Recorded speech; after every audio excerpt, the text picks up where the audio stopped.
The short-term benefits of cold therapy is a immediate boost in your mood, your energy levels, reduction in pain, inflammation. Consistent ice baths over time will help reduce symptoms of anxiety, depression, and can even stave off cognitive decline. I take my ice baths in the evening. I do have a sauna, so I'll usually go 10 minutes in the sauna, 3 to 4 minutes in the ice, and I'll do 3 rounds of that. I like to keep my water temperature around 45 degrees. I'm not like an extremist. You're getting 90% of the benefits under 60 degrees. The lower you go, it's more diminishing returns. You don't have to go super cold and you don't have to go in for super long. We're just trying to get the body temperature down, get the vasoconstriction, stimulate the vagus nerve, boost the metabolism.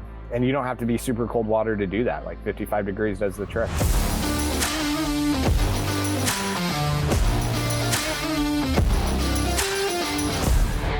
You're listening to the Born Primitive Podcast. Good morning, everyone. Hey, so today's guest, Wyatt Ewing, he is the CEO of Ice Barrel. And in this episode, we get into his founder story, which is pretty fascinating. He was in the corporate world, put all his chips in on this emerging industry of cold therapy and has done really well in it. So we hit on that. So a lot of entrepreneurial lessons from it. And then we dovetail into actual ice cold therapy and the benefits. And then it dovetails into family and living a balanced, fulfilled life. So we really enjoyed, speaking with Wyatt. And I think you guys will really enjoy this episode. So without further ado, here we go. Morning, Wyatt. How you doing, man? I'm doing good. How are you guys? Doing good. Well, welcome to the podcast. As we were saying off air, I think a lot we can cover on this episode. But, in this podcast, we'd like to cover some of the entrepreneurial stuff as well as kind of wellness and human performance. And I feel like you kind of cover all of those areas. So I think for starters, if you could just give us a little background on yourself and what led you ultimately to start your own company with Ice Barrel and kind of come from the corporate world and just what that looked like. We've bootstrapped this business, so there's probably a lot that you and I can relate to, in the early days when the business isn't anything, and then all the problems you encounter along the way to get it to where it is. So if you could just kind of paint that picture for us to get us going. Yeah, absolutely. So I got a pretty early start to life, born in Colorado Springs, and kind of finished up high school early, moved out while I was just finishing high school. Just living out of my car. I was just very ambitious. And as soon as I left high school, bought a house, got married, and took this corporate ladder in luxury sales from selling art, sculptures, jewelry to I found myself selling corporate jets. And I achieved an incredible amount of success by the time I was 22, but I was super anxious. And it was out of control. Right now I do CrossFit 6-7 days a week, weigh 180 pounds. Back then though, I weighed about 140 pounds. You could see it in my face. I looked really unwell, unhealthy. Found cold therapy through a stranger at a gym, encouraging me to take cold showers to manage stress. Tried it out, changed my life in a drastic way. So I just stayed really consistent with taking cold showers. And then I wanted a deeper therapeutic experience with full body immersion. Living in Colorado, I had access to a lot of great lakes and rivers and streams.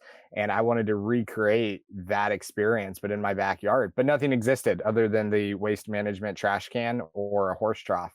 So I decided I was going to build my own cold therapy tools and share them with the world. And that's what I did. I was super, what do they call it? Delusional. It was uninformed optimism where I was I'm going to build these and sell them and it's going to go great the first year. But I quit my job about a year and a half into it. I was completely broke. And then $80,000 in debt trying to bring this product to market. It was a rough place to be in. And convinced my very supportive wife that we need to move cross country. I found a way to mass produce these and scale the business. And I was assuring her it was going to work. And we go from Denver, Colorado to middle of nowhere, Amish country, Ohio. And after about another 6 to 8 months, the company just took off and we figured it out. But a lot of scary days in that journey for sure. Wyatt, what year are we talking here? Because it's wild to, like, actually, before I go any further, what year did things start to upturn for you? So I started the business in 2017, and it was the end of 2019 where we had like a viable path to growth. And by 2020 was good for us, and 2021 is when it just rocket shipped. And did you, obviously you had the personal side where you recognized the personal benefits of cold plunging.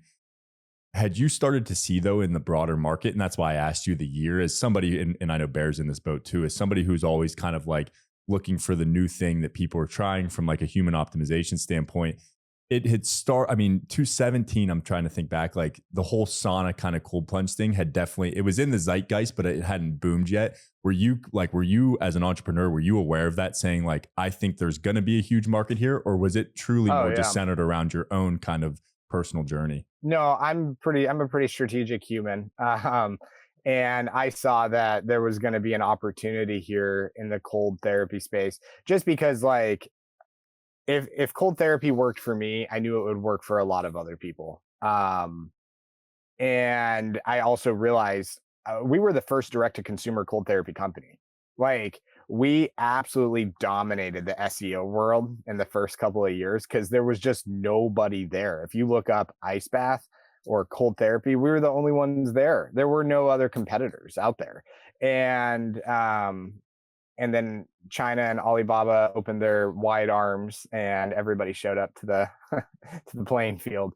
But in the early days, it was just us, which was wild. And yeah, I did. I saw something coming, and I just wanted to strategically position myself, and that's what we did. Yeah, this one's interesting because in business you got to be a little bit careful when there's a tailwind that has nothing to do with anything you've done. We've experienced that. Everyone did in COVID, right? Where everyone thought their businesses were just incredible, and you could do no wrong, and your marketing cadence was perfect, and all the athletes you're assigning were you're getting this huge ROI.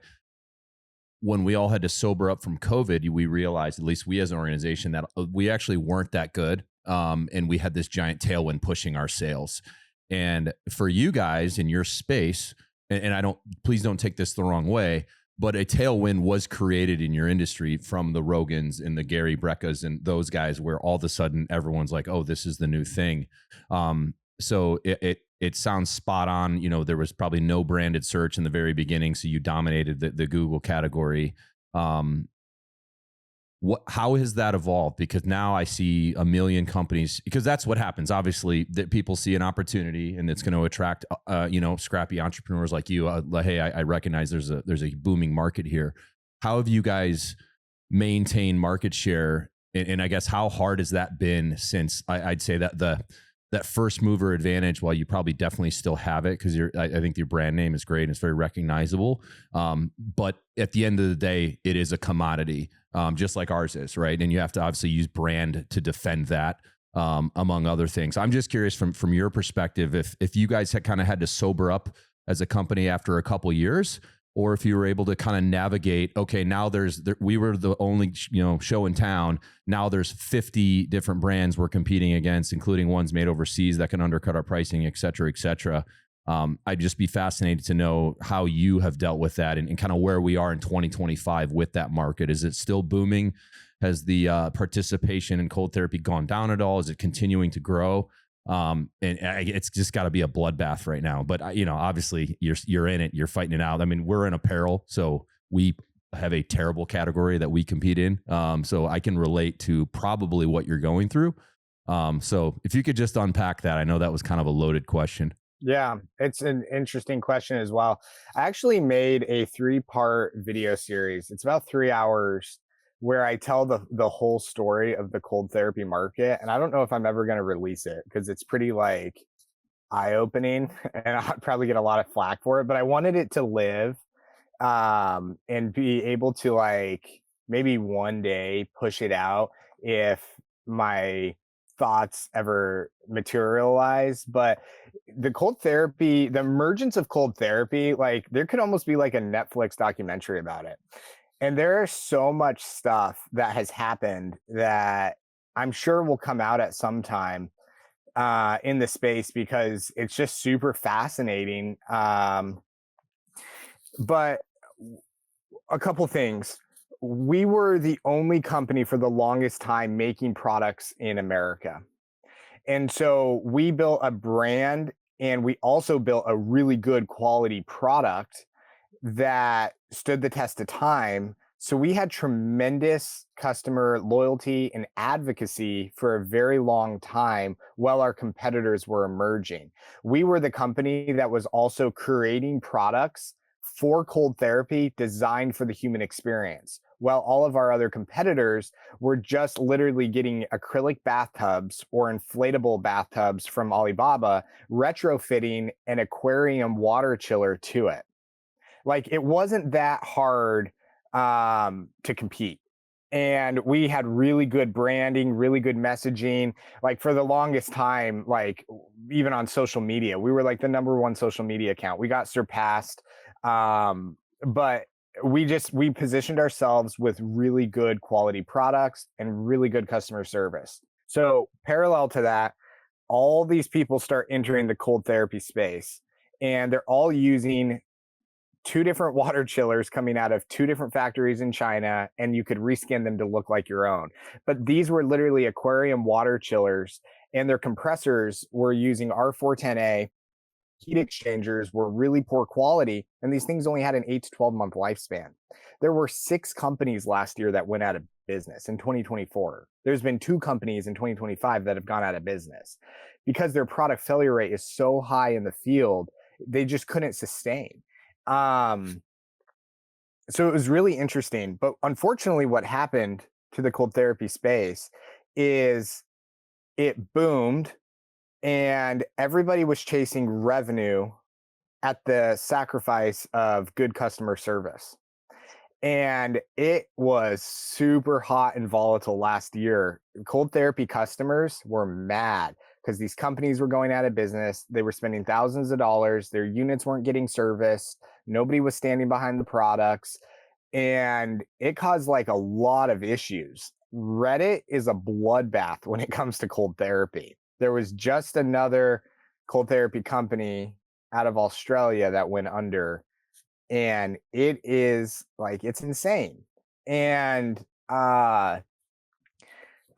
we've always just tried to position ourselves to like customer first, right? We're not just constantly chasing top line revenue. That means nothing if you can't take care of what's going on below you. You know, it'll drown you. So we've always worked really hard to take care of the customers, stand behind the products, and continue to make good quality products designed for the human experience. And I think our technology and our branding, like, we're 8.5 years in, longest standing so far. Like, I think the future of the company is really good. Well, I love that answer, man.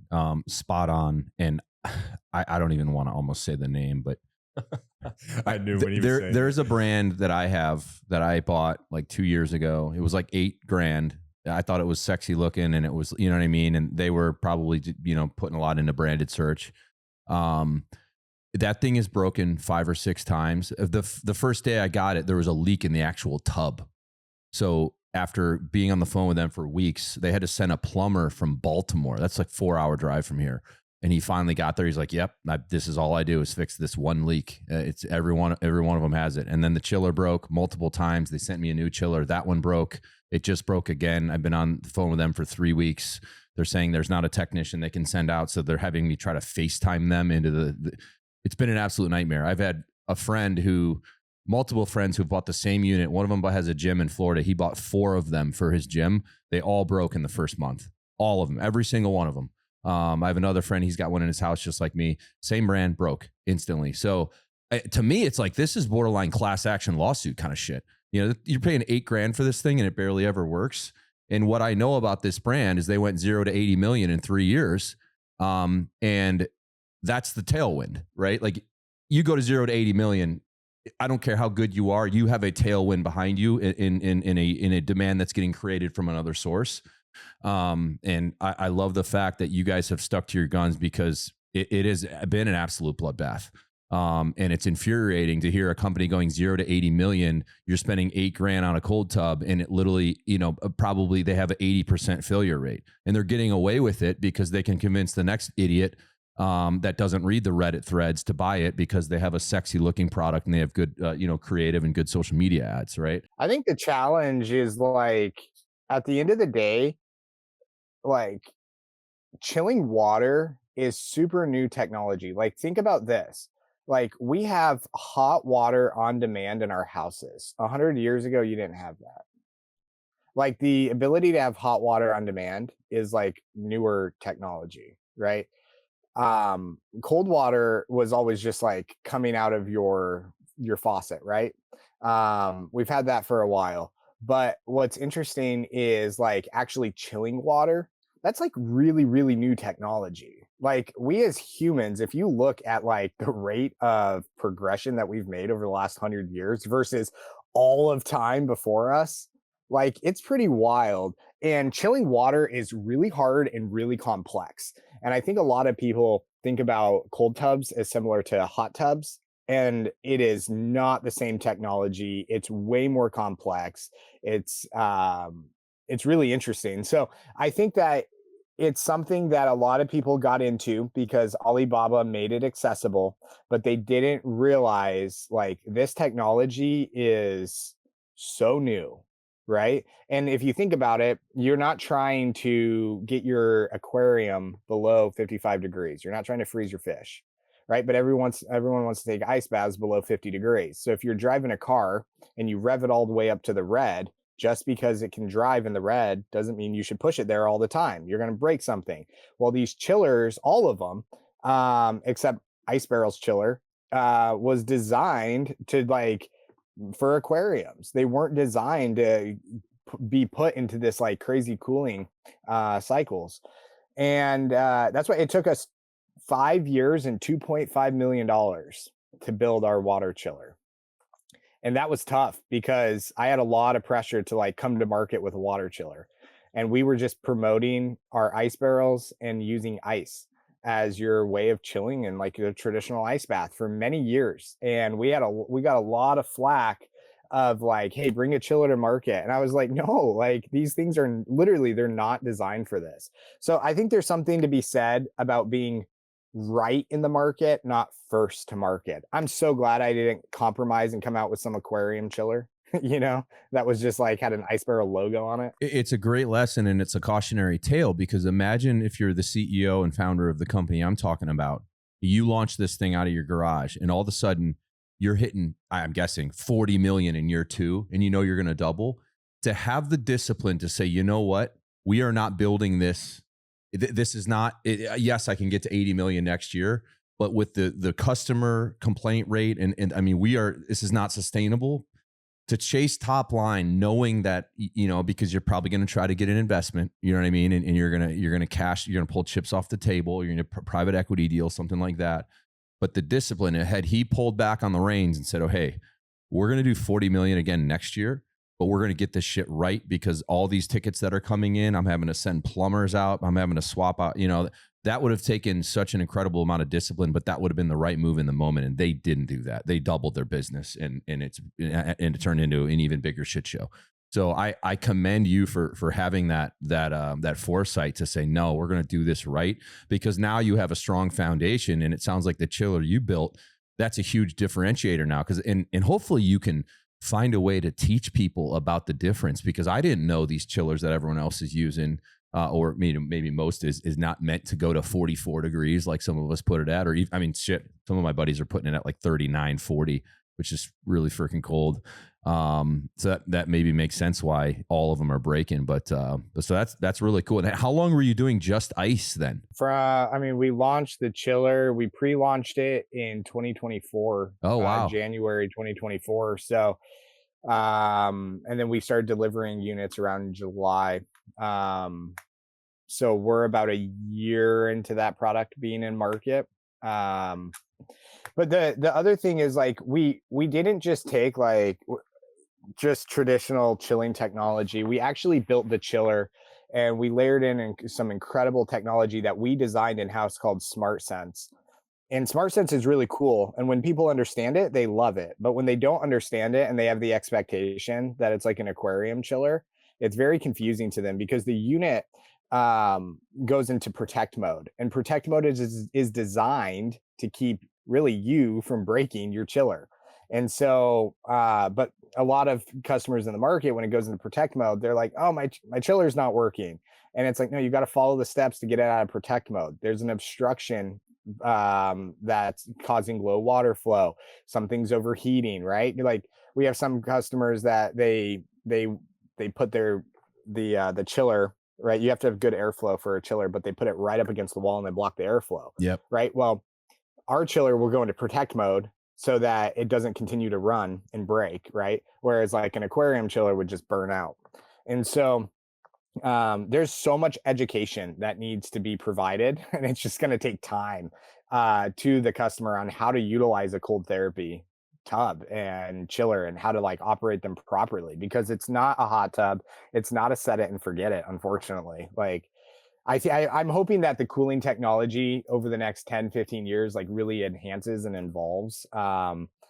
But I've seen different brands try and create like Peltzer cooling technology. But it just doesn't work. Like cooling water in general is just challenging. And Wyatt, rewinding a little bit, what was the catalyst? I know you said you moved to Amish land in Ohio. What was the catalyst to finally get you to, it sounds like, have some scale and have kind of a path to profitability when you said the first kind of year and a half, you got your ass handed to you? Yeah, I mean, there was quite a demand from the beginning. Like I was shocked because I started out working with a custom cooperage out of Napa Valley making white oak barrels.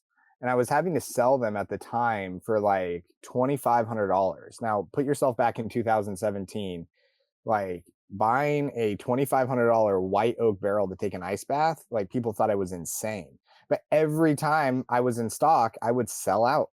It was nuts. Like there was this small niche of people that were passionate about cold therapy and they wanted the upright design. Like nowhere in nature does a human or an animal go into the fight or flight response and then lie down in a rested position.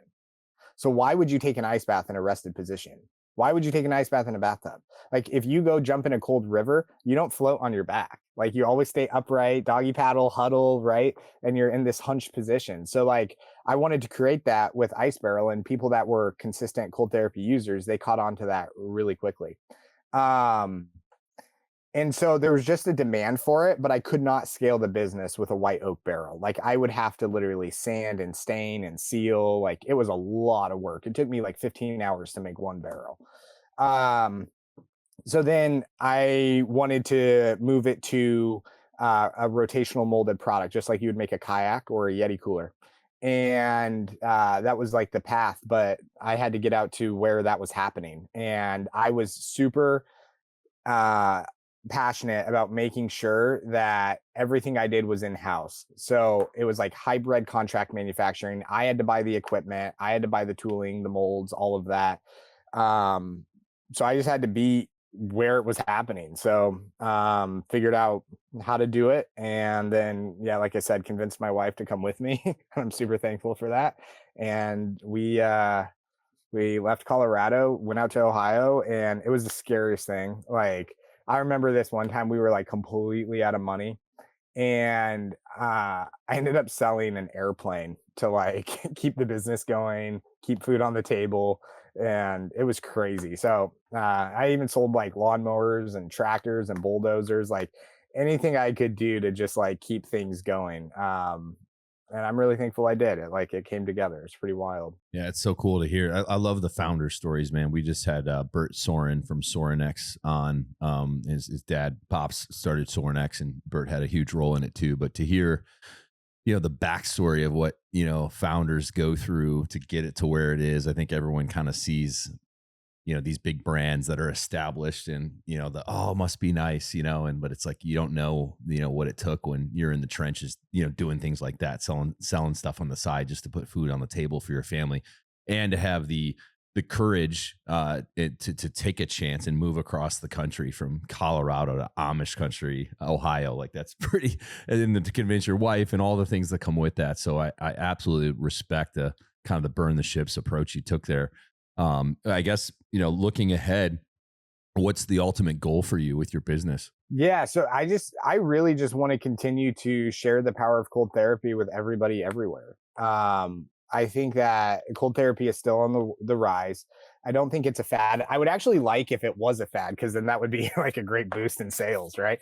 But I don't think it's a fad, and I don't know if it ever will be a fad, because cold therapy is such a common practice in most of the world other than the US, but that's not uncommon. Americans generally stave off any form of discomfort.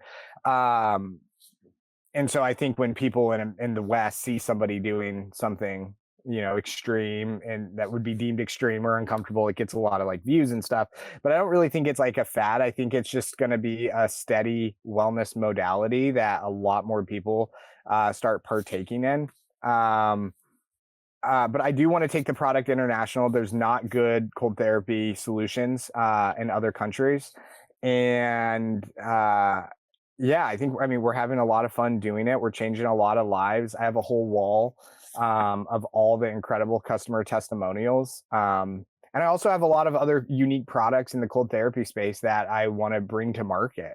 And I want to continue just to make it more accessible and more effective for everybody everywhere. Nice. Have you guys taken on any outside capital from private equity firms or anything? No, not for. We had a very small like friends and family round, but nothing like that. No. You going to try to take any chips off the table anytime soon with any investors? It's not a priority. Okay. I'm just kind of like, I like peaceful. I like simple. Yeah. I live a very, very modest lifestyle. All my vehicles are older than 2014.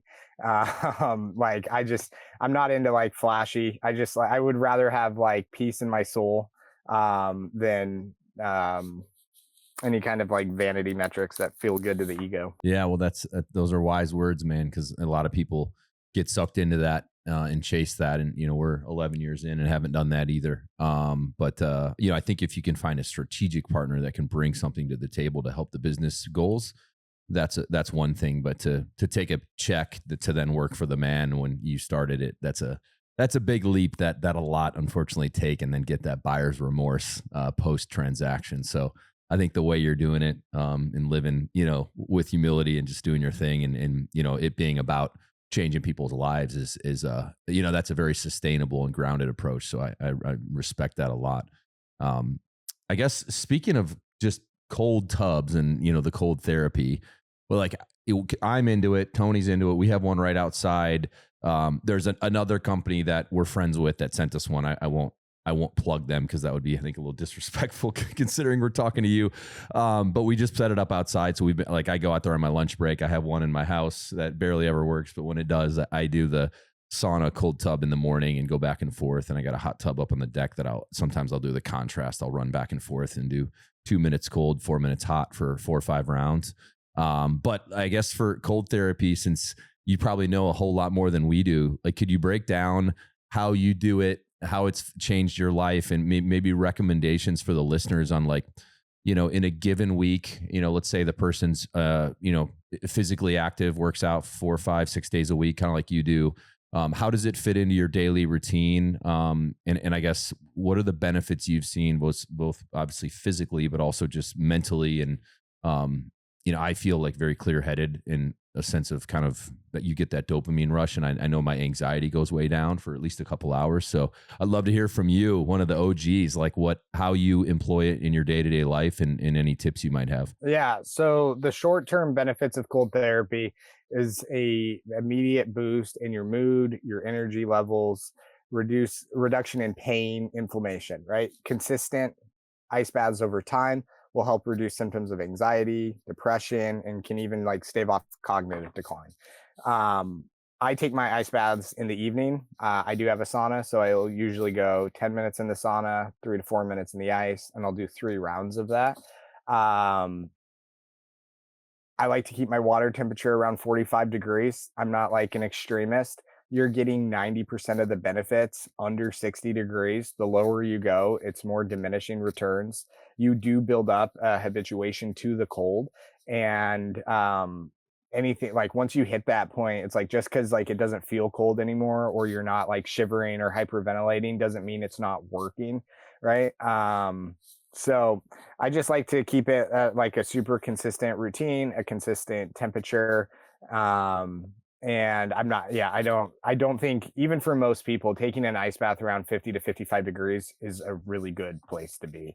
3 to 5 minutes, like you don't have to go super cold and you don't have to go in for super long. Like we're just trying to get the body temperature down, get the vasoconstriction, right? Stimulate the vagus nerve, boost the metabolism.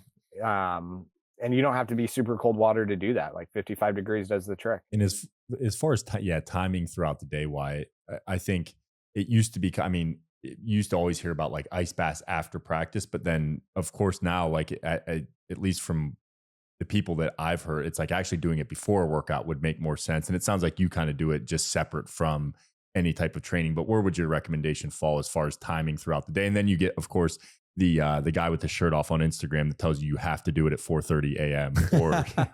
or you're a baby. So where do you fall? With distilled water. Yeah, exactly. Yeah. Yeah, I mean, get it in whenever you can, right? The idea of like taking it before a workout or after a workout, like whenever you're able to like, and you have the opportunity in your day to take an ice bath, like jump on that. Like we all live very busy, complex schedules, and there's not like a perfect prescription for one person. So whenever you can take an ice bath, or if you don't have access to that, but at the end of your nice hot shower, turning it cold, like however you can get cold, like is great.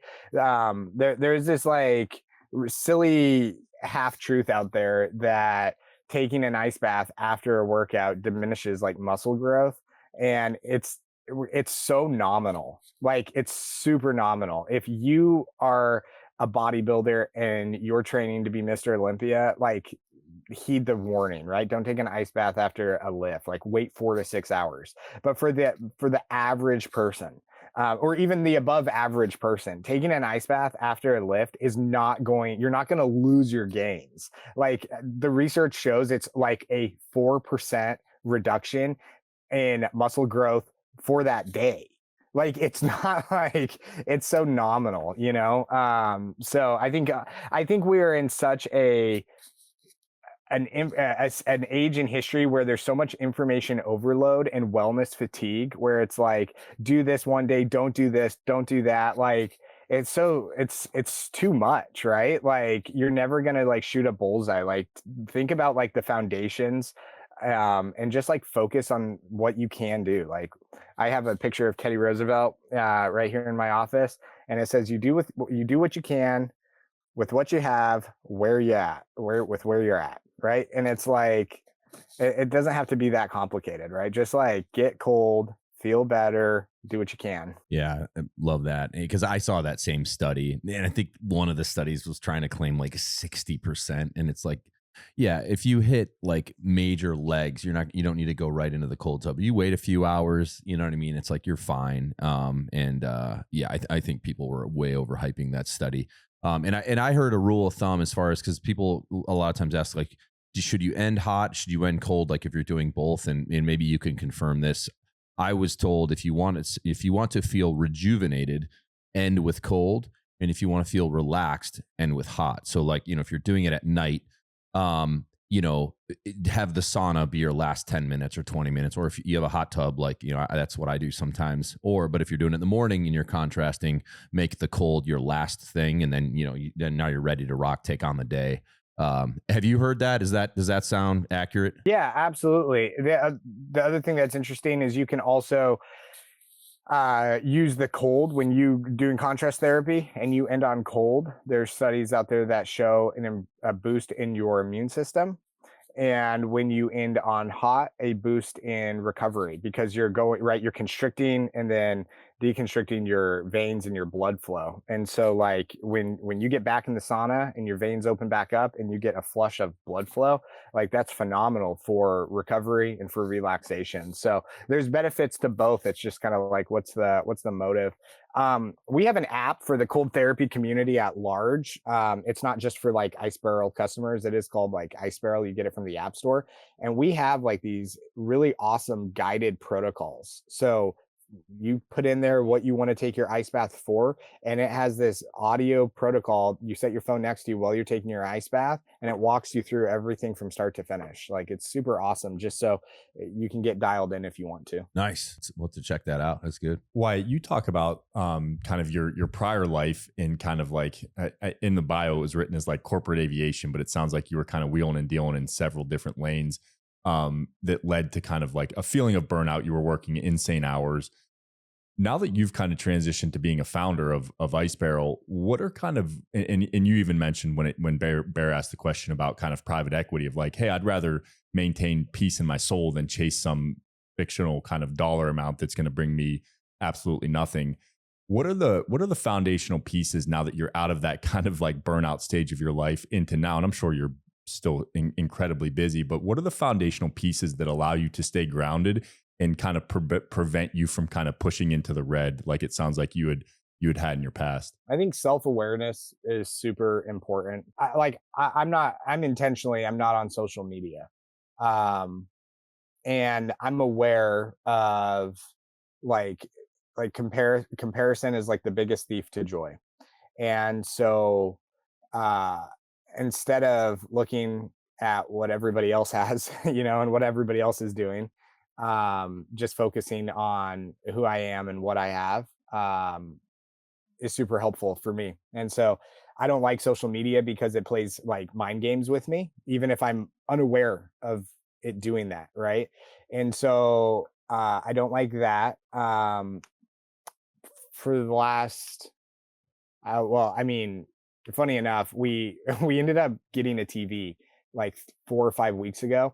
It was given to us, but we didn't have a TV in our house. And so like there's a difference between like amusement and just musing. And so like I like to be bored. I like when my kids are bored. I like when we have time to just like sit, be still, be present in the moment and like breathe instead of constantly trying to like stimulate our nervous system.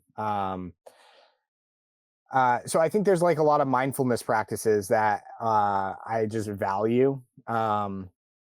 I I grew up with a lot of anxiety. I had a really tough upbringing. In 1999, my dad was hit by a drunk driver, and he was like 60% brain dead for many, many years of my life. And so I got my first job when I was 9 years old to help support my mom and siblings working on this ranch, feeding these horses. And it was actually a pretty awful experience. The ranch hand was like a pretty aggressive guy. Him and his wife spent quite a bit of years in jail, actually, more recently, which was wild because I saw it on the news.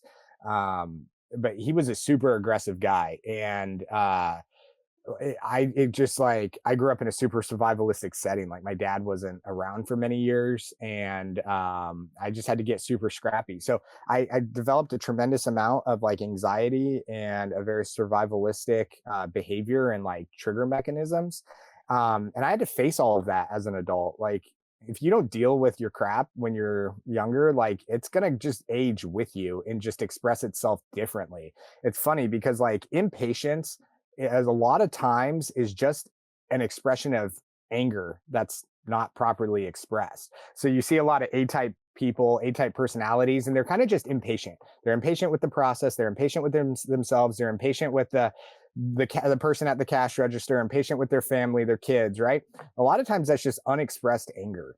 And so like learning how to, face the demons in your closet and get grounded, can like really just help in your pursuit in life. Because a lot of us, like, it's like our traumas of our past becomes our fixations of our future, but expressed in different ways. Like early on for me, the only reason I went into aviation was to make money because I didn't have money. And it was like this like rat race of and total burnout of like I would make money, but it never felt like enough, right? Because it's never is enough, right? So I had to like face all of that stuff. And that took a tremendous amount of like grit and courage to be like to accept what is. And so I just think like mindfulness practices acceptance, and if you have a spiritual practice, like, um I ask God daily for wisdom and instruction, and like lead me and guide me in those things. um like I don't want, like, I don't want materialism, I don't want vanity. I don't like that stuff. Is all like, it's too intoxicating to the soul. I would much rather have peace, um and respect. My wife gives me the hardest time, because since we've been married, like, I never like when people say they're proud of me. Like, don't be proud of me, just respect me. And if I'm not doing something that's like respectable, like, that's on me, right? Like, always seek respect over pride.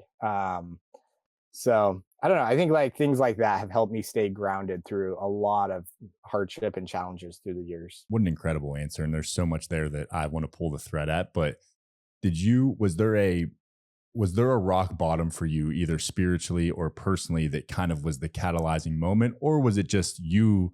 And I would say this is rare, if I'm being honest, having the self-awareness over time to start to recognize of like, whoa, some of these patterns, both the money chasing, and a quote that bubbles up from a lot of what you said is, and I'm going to paraphrase it. I don't know the exact words, but Carl Jung, who's one of my favorite humans that's ever lived, said, when you do not make the subconscious conscious, it will bubble up into your conscious reality and you'll call it fate. And it's exactly what you're saying, is that like, if you do not address these things that you have repressed, they will bubble up. You'll call them something else. And then eventually you'll just say it was your fate, that like, oh, that had to happen to me. And it was like, well, actually, there were some stories in there that you never unwound from childhood, from certain things that, yeah, they may not even have been your fault. And like you said, repressed anger, a lot of times it's not going to just come out as anger. It'll come out of these subtle little ways that people don't even recognize. But somebody, hopefully they have either the self-awareness or somebody that can help just hold a space for them to realize that like, hey man, there's some things in here that need to come out. But to get back to the question for you, was there a rock bottom where you said, oh shit, I really need to readdress some things? Or was it kind of just a slow trickle over time where you started recognizing what the hell actually really mattered to you from like a soul level? Yeah, I think if we're all really honest with ourselves, we could hit a rock bottom at any time if we think about it. There's a lot of areas in our lives that need improvement, and we ignore for a variety of different reasons, different stories that we tell ourselves, whether it's relationally, financially, emotionally, spiritually, whatever it may be. And I think that my rock bottoms are, I probably have a rock bottom in a certain category of life every year. But I also believe that, like, as a man, I have the duty and the responsibility to show courage and grit and resilience, and that I can be in a rock bottom and still be a pillar for my family or for whatever it may be. So, um, I think there were a lot of times I remember, like, it sounds silly, but like, I remember hitting like a rock bottom at 13 when I realized I needed to get out of my, I had to leave home. And it took me 3 years to figure out how to do that. But I was like, at 13, I'm like, I'm not going to survive this. And I left home when I was really young, and I totally changed my life. Unfortunately, a lot of my siblings really, really struggled, and it took them many, many years to kind of get on their feet, even. And so I think that there were just different times in my life where I hit a rock bottom, and I just have to face it. I remember this time last year in 2024 where somebody asked me about the Iceboro logo. And if you look at the icon, right, there's like these peaks, and then there's like this valley at the bottom, and then there's like water or energy flow in between. And so I was like explaining that to them, and explaining how, like, at any given point, you can be at a peak in some area of your life and a low in another area of your life. And I was like, it's really the valleys that you learn the most. And I was like, I end up liking them the most too. Like, I always get super disenchanted by arriving at a peak. It's always like, all right, I'm here now. What's next? And I remember I had said that right after, like, being on the peak of something, and I was really distraught over it, because I was hoping I'd feel something. Like, I had just accomplished a goal in my life that took me many, many years. And I was like, I like, I don't feel anything.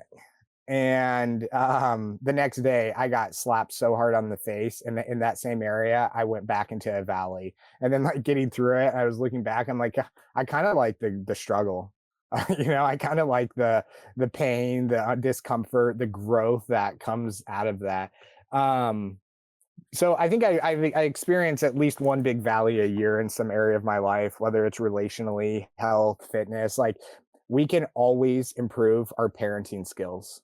You can always figure out ways to give your kids more love, more affirmation, more strength, more courage. And usually it's at some like loss of yourself, right? It's like something that you have to sacrifice in order to empower them. And you can always become a better spouse, right? So like if you really want to evaluate your life and want to grow, you'll find areas. Just sit on the edge of your bed and really think about, how can I improve and where should I improve in my life? Well, and it's powerful the way you're framing it. And I actually think I hold it in my kind of psyche in a similar thing of picturing it as a spiral as opposed to a linear track. Because as soon as you think you're on a linear track, or even a track that's kind of graph like, it's going to be what you said of like, oh, I hit a peak, I'm good, but then you hit a trough, and it's as if you think you're tracking linear. Whereas with most of these things, especially as you get into the more kind of like the relational, the spiritual side, it actually acts as a spiral where you will deepen, but then as you said, like almost you'll find yourself cycling through both growth, destruction, and then learning, coming back to certain moments, but with a slightly different perspective because maybe you're at a different part of that spiral. So I love what you're saying because it is, yeah, people love to think, well, my life's linear, and if I can just get to here, then here, then here. And it's like, no, you're actually doing this in all of those different areas. And as you said, depending on where you're at in any given season or spiral, like kind of leg of that spiral, you may be looking at the same thing just from a different angle. And the perfect example of that, as you said, is being a parent and a spouse. Like, there is no linear nature to that. And there's such a dynamic and so much depth to go as far as becoming better in those lanes, because being better isn't some measurable thing. It's actually, you use the word love, it's a deepening of both the trust and I think like the sacred circle that you're building both with your partner and then with the children as well. And that isn't something that can show up on the stat sheet. That's a look in their eyes. That's how comfortable they feel in your presence. And to be honest, a lot of that I think is weighed in decades, meaning like when your kid's 20 and you're able to sit down with them and you're the first person they come to because you've built such a deep relationship with them, that's when that shows up. It doesn't show up when they're 6 years old, especially if you're choosing to do other things other than build just a deepening love. So I guess follow-up question for me there is like, how did becoming a parent change you and change your perspective on, I guess, just use a broad term, on life? Yeah, man. Parenthood has been quite the journey. I have 3 beautiful kids. What's the age click? Just because I have 3 as well, so I'm curious. Yeah, 9, 6, and 4. Okay. Love it. Yeah, so I'm in it. Good spread. I'm in it. Good spread. Yeah. And everyone's out of diapers, which is amazing. So we made it this far. But man, I feel like my kids, like they're like a mirror in a way of everywhere that I need to improve in my life.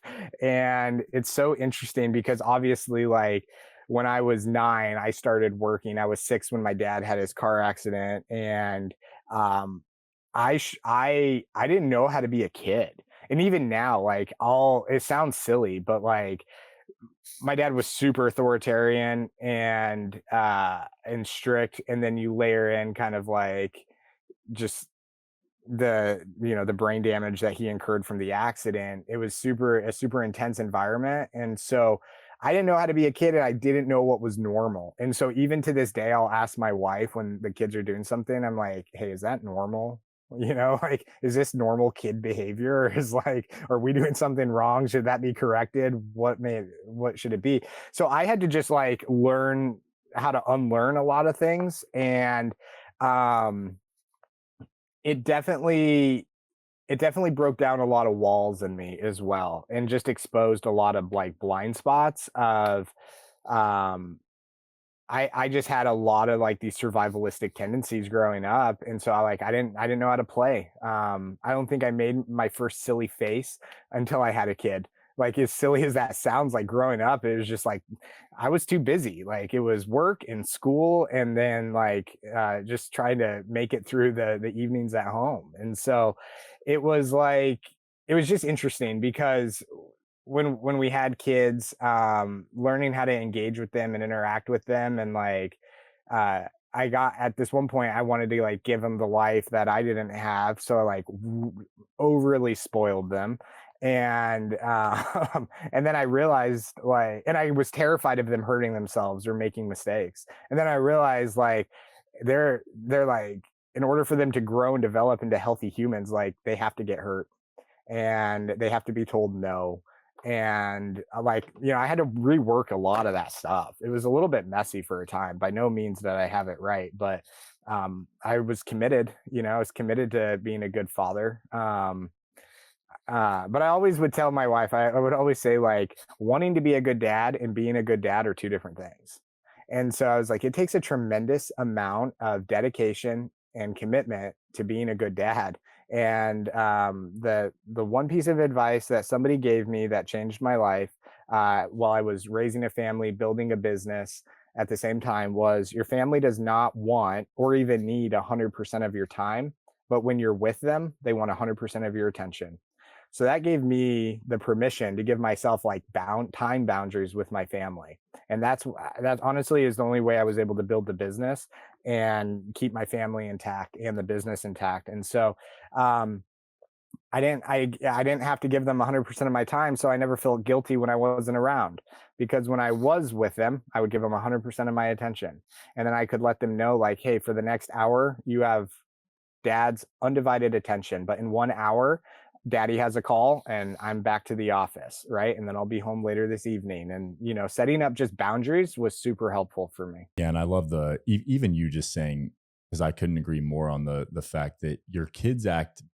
I think if you're very aware, self-aware, and just aware in kind of human dynamics as a whole, at least from me, and I have a 3-year-old, a 2-year-old, and a 1-year-old right now. So you recognize that, and it's when you said about the mirror thing, is that the energetic state that you show up with, and of course we could unpack what that means, but like the self-maintenance and the energetic state you show up, they are little magnets for that. So they're picking up on that, whether you consciously recognize it or not. And this is something that like I've become more and more aware of, is that watch how you show up and drop into a space with them, and then watch how their behavior reacts to that. Now, I'm not saying that they're exactly related, but then that begets like the broader question of like, holy shit, as you said, if I'm sitting here distracted all the time, like, yes, you may not recognize the immediate effect of that now, but there are these subtleties that start to pile on top of each other over and over. And then the opposite of that is the connectivity and the presence. When you show up with just a very grounded presence,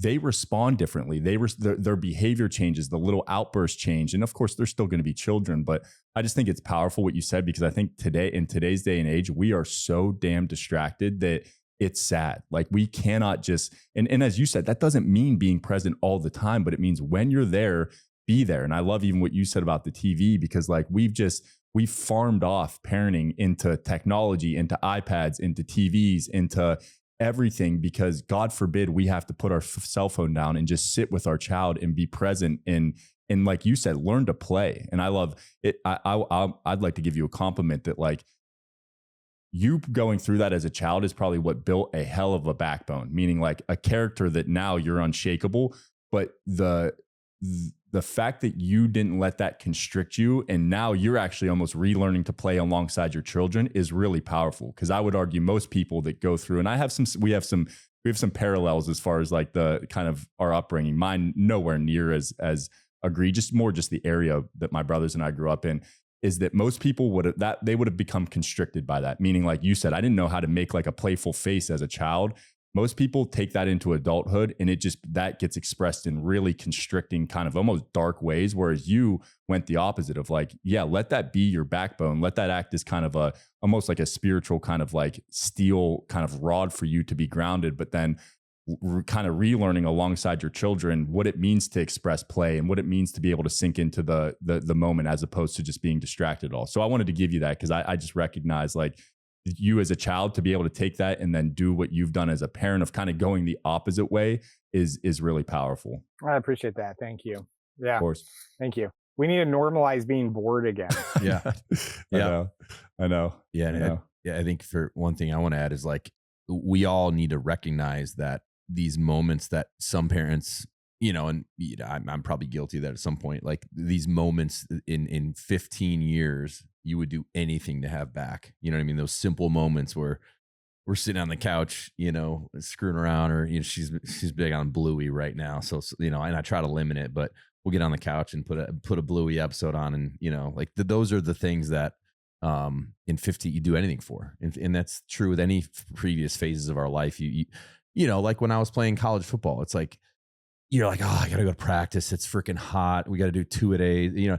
It's like, and now I would pay $10,000 to go do one practice with my buddies again. You know what I mean? And it could be 110 degrees. I don't care. I'll pay it, So we need to recognize that the moments we're in, there's going to come a time where we have perspective and we'll realize how valuable those moments were, and to live in those moments. And your idea of the peaks, I think that's a great point too, because we learn that life is just a series of false summits, right? And it's this idea of delayed gratification, particularly for us type A guys. Like, all right, as soon as I do this, this, and this, and I'm going to suck it up, then I can be happy. And then as soon as I achieve this, then it'll unlock this new life that you can finally start your life. And that just isn't the case. And you hear stories like, we had Ben Zobrist. He was a World Series MVP with the Cubs on, and he talked about, he won the World Series MVP. Obviously the Cubs won it. And beat Cleveland, and in Game 7, wild, he had the game-winning hit, just a crazy story. He was super depressed after winning the World Series, and he fell into this depression. It's like, dude, you're on top of the world. You're the World Series MVP. You guys are the world champs. Cubs hadn't won in like 100 years, and you broke the curse and all these things, and because you hit that summit and you realize it wasn't what you thought it was going to be, right? And then there's this giant letdown because there's this realization that you were just chasing an illusion, and you have to learn to live in the moment and extract joy from everyday life. So I think that's just a cautionary tale for all of us. And I'm guilty of that too. I've kind of had to check myself a few times. It's like, hey, as soon as that happens, you're not all of a sudden going to have all this extra happiness that you think you're going to have. And you can't be like, oh, as soon as I hit that, now I'm going to start enjoying and living more carefree. It's just never going to happen. You're going to get to 60 and be like, okay, now it's time to start living. And it's just not going to happen. So I think that's an awesome call out, and something that we have to constantly be reminded of that. I think, to ourselves that that's just not how it goes. And we got to, extract joy from the moment. Yeah, for sure. And in the end, we all die. Like, when you really think about that, like, right. We put so much pressure on ourselves. And like the other thing that is crazy, and I think about this, I think about like my death and life after me. Like, most people don't even know who their great grandparents are. Like, that's wild to think. So when we think about like, we want to leave a legacy, like, for who? Like, the reality is your great grandkids aren't even going to know who you are, and especially your great great grandparents, right? Like, the higher generation you go up, like, what is a legacy even? Like, what is it? Just like a family crest, or like you get a statue of yourself? Like, you got to do something pretty great to get like, real notoriety in this life. And so for like most of us, like even our greatest accomplishments, like those are really like, those are just for us in those moments. And so like your best days are right now, and your greatest impact that you can make is not in some legacy. It's in the decisions that you make today and how you treat those around you. Love it. That's so good. I think that's maybe how we end. I mean, man, that'll kick you right in the nuts if you think about that. You know what I mean? Like, even the Elon Musks of the world. I mean, these guys that are, the Bezoses, in 3 generations, no one's going to care about Jeff Bezos. You know what I mean? It's like, when you think about that, you're like, man, we are super insignificant. Like, fuck. Thanks for really ending on a downer there, Wyatt. I'm going to go. Yep, you got it. Well, hey man, this was super cool. I appreciate your time. I know it's very valuable. You're running a company. But mad respect for what you built to learn. Again, these are my favorite episodes, because to learn origin stories and what you went through and how you approached it, particularly in what's a very crowded space now, and how you showed some tactical patience to build it the right way. And now you guys, it sounds like you have a competitive advantage on the chiller units. And, so just mad respect, but even more so, man, for how you've stayed grounded in the process, because it can be something that inflates your ego. You start achieving financial success and, and especially in the e-commerce world, they have all these conventions and stuff, and all these guys go speak that are these famous founders, and everyone just kind of starts to fanboy in the space. And it's not about that. And you said it's about impacting lives. And I do believe, I subscribe to the protocol. I see the benefits of cold therapy. So I know that's coming from, a place of, being genuine about it. So I can't thank you enough, man. If there's anything we can do to help you out here at Born Primitive, you got our numbers. So don't ever hesitate to reach out, and we'll keep rooting for you. And just thanks so much for coming on again. Likewise. Thank you, guys. I appreciate you. Have a great day.